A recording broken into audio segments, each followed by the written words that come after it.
you very much to give me opportunity to speak in the House. Thank you, Mr. Birendra Prakash Baish. Next speaker is Deepak Prakash. बहुत बहुत धन्यवाद उपसभापति महोदय कि आपने मुझे महत्वपूर्ण विषय पर बोलने का अवसर प्रदान किया। सबसे पहले मैं अच्छे बजट, संतुलित बजट लाने के लिए देश के यशस्वी प्रधानमंत्री नरेंद्र मोदी जी को और वित्त मंत्री निर्मला सीतारमण जी को दिल की गहराई से उनका अभिनंदन करना चाहता हूं, उनको साधुवाद देना चाहता हूं। ये बजट 144 करोड़ जनता की आकांक्षा का प्रतीक है। ये बजट अमृत काल में अमृत वर्ष, समाज के सभी वर्गों में अमृत वर्षा करने वाला बजट। ये बजट विकसित भारत का नींव का पत्थर साबित होगा। ये बजट विकसित भारत का रोड मैप है, रोड मैप। और ये बजट देश को आगे बढ़ाने वाला बजट साबित होगा। ये बजट नेशन फर्स्ट की भावनाओं से ओतप्रोत बजट है। इसलिए मैं स्वामी विवेकानंद को मैं स्मरण करना चाहता हूं इस सदन में। 125 वर्ष पहले मिशिगन विश्वविद्यालय में स्वामी विवेकानंद ने कहा था कि यह सदी आपका है, आपका, लेकिन 21वीं सदी भारत का होगा, भारत का होगा, भारत का होगा। और ये सौभाग्य की बात और ईश्वरीय प्रदत्त चीज है कि स्वामी विवेकानंद का भी नाम नरेंद्र था और नरेंद्र मोदी जी का नाम नरेंद्र है, नरेंद्र मोदी जी। इसलिए स्वामी विवेकानंद ने संकल्प लिया था भारत के बारे में और उस संकल्प को नरेंद्र मोदी जी ने सिद्धि तक पहुंचाने का काम किया है। इसलिए नरेंद्र मोदी जी को मैं दिल की गहराई से अभिनंदन करना चाहता हूं।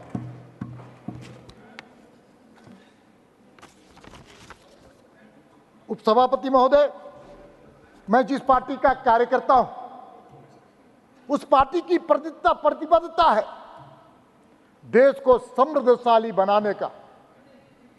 और यह संकल्प कोई भारतीय जनता पार्टी के कालखंड में नहीं लिया गया। जनसंघ के 1954 के अधिवेशन में प्रस्ताव पारित होता है भारत को समृद्धशाली बनाने का। 1969 में जनसंघ का जब अधिवेशन होता है तो भारत को आर्थिक और सामाजिक दृष्टिकोण से मजबूत बनाने का संकल्प उस अधिवेशन में लिया जाता है। और जब 1980 में भारतीय जनता पार्टी की जब स्थापना होती है तो भारतीय जनता पार्टी की स्थापना में भी भारत को समृद्धशाली, समर्थ भारत और स्वाभिमानी भारत, आत्मनिर्भर भारत बनाने का संकल्प भारतीय जनता पार्टी के स्थापना काल में लिया जाता है। इसलिए जब भारतीय जनता पार्टी के नेतृत्व में जब सरकारें रहती है तो भारत का मान सम्मान और स्वाभिमान बढ़ाने का काम हमारी सरकार करती है। इसलिए आज दुनिया की अर्थव्यवस्था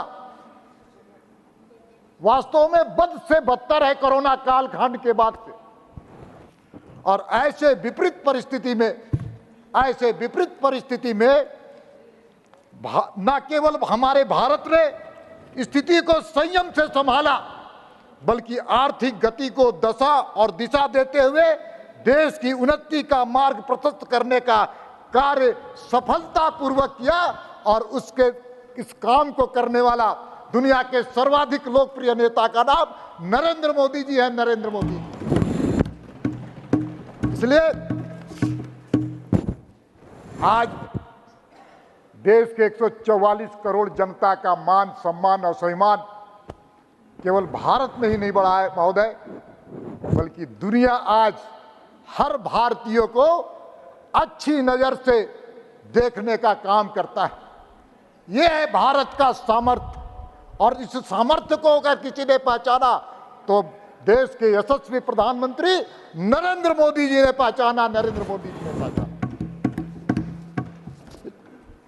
और केवल देश नहीं बल्कि दुनिया की कई संस्थाएं भारत के आर्थिक अर्थव्यवस्था के संदर्भ में जो विचार प्रकट करता है, तो देश के 144 करोड़ जनता का सर मस्तक ऊंचा हो जाता है। महोदय, मैं कुछ बातों को आपके सामने रखना चाहता हूं। भारत में विश्व बैंक के केंद्रीय जो डायरेक्टर हैं अगस्तु तानुक्वामु, उन्होंने कहा कि भारतीय अर्थव्यवस्था बाहरी दबावों के बावजूद भारत के सेवा निर्यात में वृद्धि जारी है और चालू खाते का घाटा कम हो रहा है। और तो और वर्ल्ड बैंक ने अपनी एक रिपोर्ट में कहा है कि दक्षिण एशिया की कुल अर्थव्यवस्था में भारत की अर्थव्यवस्था सबसे बड़ी है। भारत की विकास दर में सबसे अहम सेवा क्षेत्र और औद्योगिक विकास होगा। सभापति महोदय, उपसभापति महोदय, आईएमएफ ने क्या कहा, इंटरनेशनल मॉनेटरी फंड ने क्या कहा,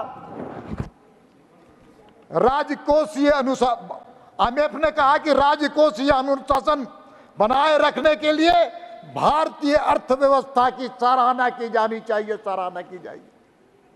और क्या कहा, भारत वैश्विक वृद्धि में 17% का योगदान करेगा। भारत की लगातार महंगाई कम हो रही है। भले उनको जानकारी नहीं हो, लेकिन दुनिया को मालूम है कि कांग्रेस को छोड़ करके, विपक्षियों को छोड़ करके दुनिया मानती है कि दुनिया में महंगाई बढ़ रही है, भारत में महंगाई दर कम हो रहा है। और आईएमएफ ने और क्या कहा कि दुनिया में भारत की अर्थव्यवस्था को स्टार परफॉर्मर की संज्ञा दी। और डिजिटलीकरण और बुनियादी ढांचे जैसे प्रमुख क्षेत्रों में आर्थिक सुधारों के कारण भारत का विकास दर मजबूती से बना हुआ है।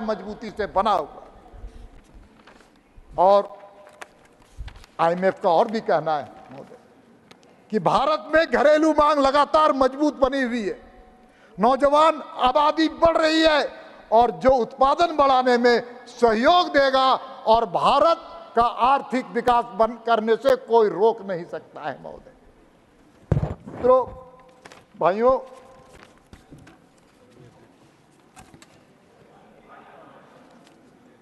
उपसभापति महोदय, मैं आपके माध्यम से कुछ योजनाओं के बारे में जो बजट में आया है उसका अभिनंदन करना चाहता हूं। मैं झारखंड का निवासी हूं और मुझे गर्व है कि मैं झारखंड का निवासी हूं।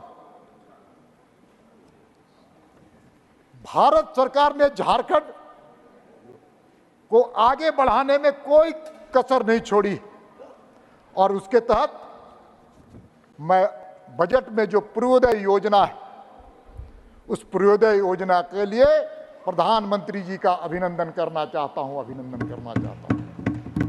इस योजना के द्वारा झारखंड सहित पूर्वी भारत के विकास को बढ़ावा मिलेगा और जिससे बुनियादी ढांचे, उद्योग तथा अन्य योजनाओं से विकास की किरणें तेज होगी और झारखंड ही नहीं बल्कि बंगाल, बिहार, उड़ीसा जैसे राज्य जो कांग्रेस के कालखंड में विकास की किरणें पहुंच नहीं पाई थी, वो विकास की किरणें धरातल तक पहुंचेगी ये बजट के माध्यम से। मैं आपके माध्यम से इस बजट में संघीय ढांचा के बारे में उल्लेख किया गया। राज्य के आर्थिक विकास में संघीय सहायता का उल्लेख किया गया। राज्यों को लेन देन की प्रणाली को लचीला बनाया गया। मेरी सरकार की मान्यता है, केंद्र सरकार की मान्यता है, मोदी जी की सरकार की मान्यता है कि केंद्र और राज्य दोनों एक दूसरे के पूरक है और दोनों के संबंध अनुनाश्रय होने चाहिए। किंतु आज बड़ा पीड़ा हुआ उपसभापति महोदय, आज सुबह जब मैं यहां पर आया और जिस प्रकार से कांग्रेस और विपक्षी दलों की भूमिका देखने से हमारे जैसे लोगों को की आत्मा आज वास्तव में बहुत तकलीफ दे रही है। मैं इस बात का उल्लेख करना चाहता हूं कि इस बजट में देश के सभी राज्यों को आर्थिक सहायता देने का उसमें उल्लेख किया गया है।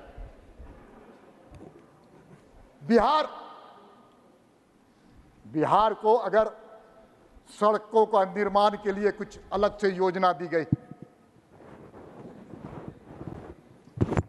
तो विपक्षियों को भी खुशी होनी चाहिए, लेकिन जिस प्रकार से कांग्रेसियों ने बिहार को आर्थिक सहायता देने पर सदन में वॉकआउट करने का काम किया, उसको वास्तव में बिहार के सभी बिहारी नहीं बल्कि देश के अंदर जो बिहार के निवासी हैं उनकी आत्मा में प्रहार करने का काम कांग्रेस ने किया। कांग्रेस ने किया। इसलिए बिहार के निवासी और बिहार के जो लोग हैं जो दूसरे प्रदेश में रहते हैं वो उसके आत्मा को प्रहार करने का काम किया है। ये सबसे दुखद बात है, सबसे दुखद बात है। हाय मिलेगी, हाय मिलेगी। अरे अगर बिहार को कोई अतिरिक्त सहायता मिलता है तो आपको परेशानी किस बात की? आपके कलेजे में सांप कौन लौटता है? और तो और जब बिहार में जाता हूं तो वहां पर आपके दल के लोग कहते हैं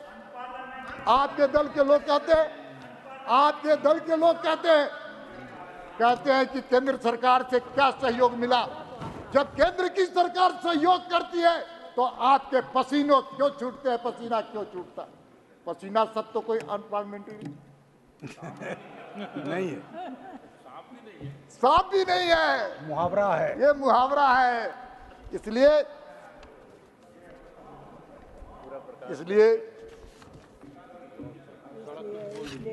बहुत ही आपत्तिजनक आज बिहारियों की हाय लगेगी, बिहारियों की हाय लगेगी। इसलिए आपको आज इसी कारण से आप उस पक्ष में हैं और हम इस पक्ष में। तीसरी बार इस बजट में रोजगार के संदर्भ में वास्तव में पहली सरकार है केंद्र में मोदी जी की सरकार जो रोजगार देने के लिए कृत संकल्प, और यह शायद पहली बार हुआ होगा मेरे ख्याल से कि रोजगार पाने वाला भी लाभार्थी होगा और रोजगार देने वाला भी लाभार्थी होगा।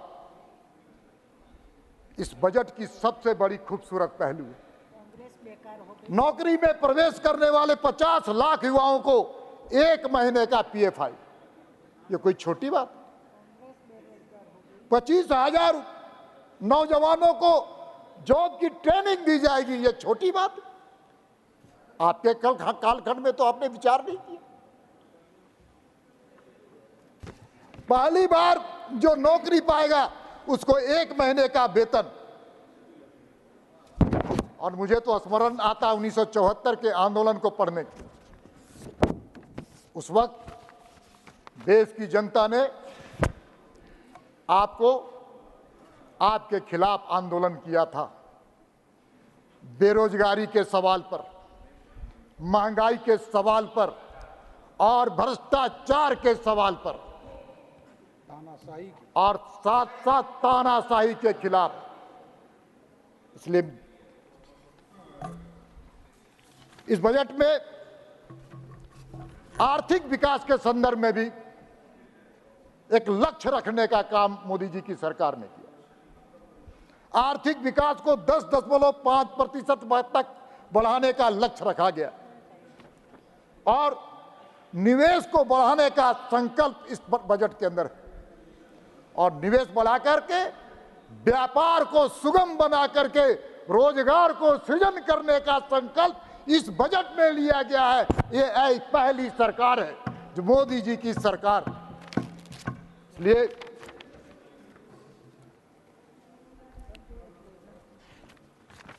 इसलिए मैं आपके निवेदन करना चाहता हूं, कुछ तुलनात्मक विवरण भी मैं रखना चाहता हूं। आपके कालखंड में जीडीपी का जो रेट था विकास का, वो 6.7% और आज एनडीए की सरकार है 7.3% है, 7.3%। इन्फ्लेशन के बारे में खूब आपके पूर्व वित्त मंत्री ने भाषण देने का काम, झूठे आंकड़े खड़ा करने का काम, गलत आंकड़े खड़े, असत्य, झूठे शब्द को मैं वापस लेते हुए असत्य। अब मुद्रास्फीति के बारे में आपको उल्लेख करना चाहता हूं। इन्फ्लेशन का जो रेट यूपीए के कालखंड में 10.1% था, 10.1%। आज एनडीए गठबंधन की सरकार, मोदी जी की सरकार के नेतृत्व में इन्फ्लेशन का रेट 4.6% है, 4.6%। ये आंकड़े हमारे नहीं, ये आंकड़े आपके भी नहीं, ये स्टैटिकल आंकड़े, और आंकड़े सच बोलते हैं और आंकड़ों से आपको सामना करना पड़ेगा। आपके समय में इंफ्रास्ट्रक्चर की बात की जाए तो सड़कों के निर्माण में आपका प्रत्येक दिन 12 किलोमीटर आप बनाने का काम करता था, ये आपने किया था। और एनडीए के सरकार में आज वर्तमान में 28 किलोमीटर प्रत्येक दिन सड़क बनती है, प्रत्येक दिन सड़क बनती है। एलपीजी यूपीए के कालखंड में 1 करोड़ का वितरण आपने किया था, 1 करोड़ वितरण, और एनडीए की सरकार है, मोदी जी की सरकार में 13 करोड़ एलपीजी कनेक्शन हमारी माता और बहनों के घरों तक पहुंचाने का सोचा। उनके घरों में भी गया है। आपके, हाँ आप ठीक कर रहे हैं, उनके घर में। आपके समय में आपको तो एक अच्छी विरासत मिली थी, अटल जी के शासन के बाद आप शासन में सत्ता में आए थे, आपको एक अच्छी अर्थव्यवस्था मिली, लेकिन आपने 2014 तक एक ऐसी अर्थव्यवस्था मोदी जी के विरासत में देने का काम किया, उसको बोलने में भी हर भारत के लोग शर्मसार होते हैं। आपने पूरी तरह से भारत को घोटालों का देश बनाने का काम किया था। जंगल, आकाश से लेकर के, जमीन से लेकर के पाताल तक आपने घोटालों का रिकॉर्ड खड़ा करने का काम किया। आपको पूरी तरह से फाइनेंशियल एनार्किज्म आपके शासनकाल में था। बैंकिंग सिस्टम पूरी तरह से कोलैप्स था, और आज बैंकिंग सिस्टम पूरे दुनिया में सबसे बेहतर बैंकिंग सिस्टम का नाम है भारत का बैंकिंग सिस्टम। आपने किस हाल में छोड़ दिया? आपके मंत्री, आपके यहां से लोग चुटके देते थे पूंजीपतियों को, और चुटकों के सहारे पर आप लोगों ने बैंक को खाली करने का काम किया, खाली करने का काम। इसलिए आज आप पर लोगों का विश्वास उठ चुका है। माधव, ये बजट ज्ञान पर आधारित है। गरीब, यूथ, अन्नदाता, नारी और मीडियम क्लास, मध्यम वर्ग पर। और सच में ये बजट वास्तव में एक अनोखा बजट है, और इस बजट में मैन्युफैक्चरिंग सेक्टर, इंफ्रास्ट्रक्चर और सर्विस सेक्टर के माध्यम से सस्टेनेबल डेवलपमेंट, सस्टेनेबल ग्रोथ के माध्यम से समाज के सभी वर्गों को उत्थान करने का लक्ष्य रखा गया, उत्थान करने का लक्ष्य रखा गया। और महोदय, आज बस मैं अब खत्म करना चाहता हूं, बस 1 मिनट हमको अनुमति दीजिए। आप सभापति महोदय आए हैं, तो आज मैं मानता हूं कि जिस प्रकार से हेल्थ सेक्टर में भारत ने एक युगांतकारी परिवर्तन लाने का काम किया। सभापति महोदय, और स्वास्थ्य सेवाएं बेहतर हो इसके लिए केंद्र की सरकार लगातार काम कर रही है। लेकिन मैं आज इस सदन में एक रोचक प्रसंग रखना चाहता हूं सभापति महोदय, और रोचक प्रसंग क्या है कि मैं झारखंड से आता हूं और झारखंड में कोडरमा जिला है, कोडरमा जिला, और उस जिले में एक महिला 12 बार बच्चे देने का काम की, 12 बच्चे देने। सामाजिक सुरक्षा अभियान का कैसा लूटपाट होता है झारखंड में, उसका उल्लेख मैं करके अपनी बातों को खत्म रखना चाहता हूं। और तो और सभापति महोदय, प्लीज खत्म। जननी सुरक्षा योजना का किस प्रकार से लूटपाट है झारखंड में, कांग्रेस की सरकार है, वहां झारखंड मुक्ति मोर्चा की सरकार है, आरजेडी की सरकार है, उसके बारे में बताना चाहता हूं।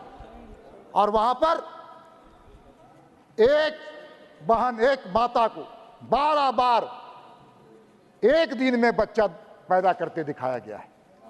और तो और उतना ही नहीं माना गया, एक पुरुष को भी बच्चा पैदा करते दिखाया गया। इससे दुर्भाग्यपूर्ण और क्या, यह इनके सरकार का, झारखंड की सरकार का कर्तव्य है।